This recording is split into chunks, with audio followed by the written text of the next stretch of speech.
नारळ फोडल्यावर नेमकं काय घडतं, हे रहस्य फार थोड्यांना माहीत आहे.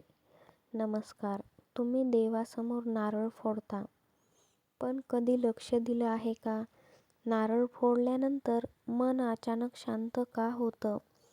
आज आपण जाणून घेणार आहोत, नारळ फोडल्यानंतर नेमकं अदृश्य पातळीवर काय घडतं. हा व्हिडिओ शेवटपर्यंत पहा, कारण शेवटी सांगणार आहे एक तुम्हाला मी गुप्त नियम, जो तुम्ही पाळलात तर पूजा निष्फळ होत नाही.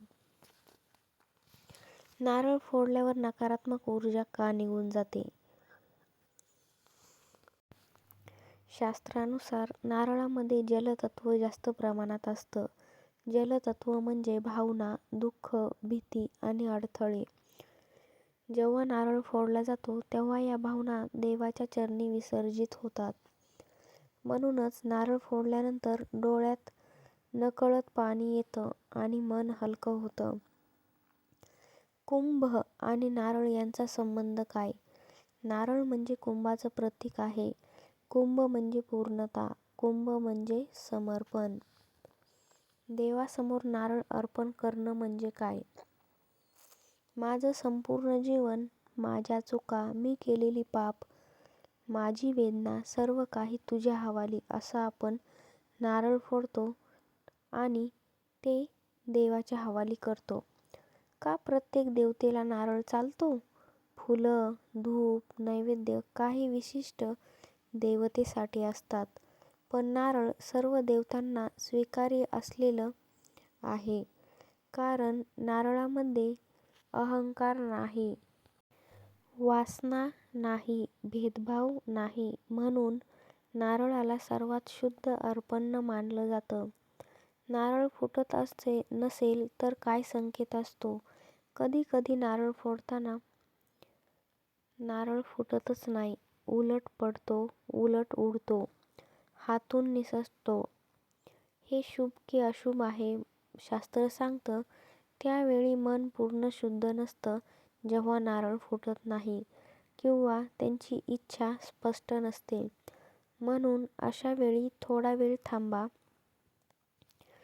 डोळे बंद करा आणि देवाचं नाव घ्या, मगच नारळ फोडा. नारळाचं पाणी जमिनीवर सांडू नये का? हो, नारळाचं पाणी जमिनीवर सांडणं अशुभ मानलं जातं. कारण ते जीवनशक्तीचं प्रतीक आहे. शक्यतो ताटातच फोडा किंवा त्यातलं पाणी काढून घ्या. देवाला अर्पण करा किंवा प्रसाद म्हणून वापरा. नारळ फोडताना मनात एकही नकारात्मक विचार तुमच्या ठेवू नका. कारण नारळ त्या ठिकाणी तुमची मनस्थिती शोषून घेतो. म्हणूनच नारळ फोडताना शांत राहा, नम्र राहा आणि पूर्ण विश्वास ठेवा. नारळ फोडणं म्हणजे फक्त एक प्रथा नाही, तो एक आत्मसमर्पणाचा क्षण आहे.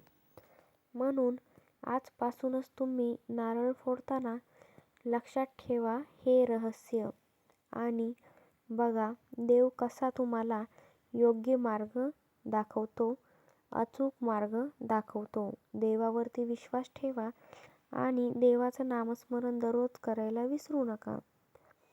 श्री स्वामी समर्थ. जय जय रघुवीर समर्थ.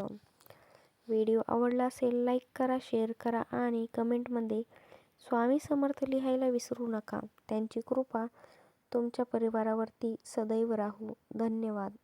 श्री स्वामी समर्थ.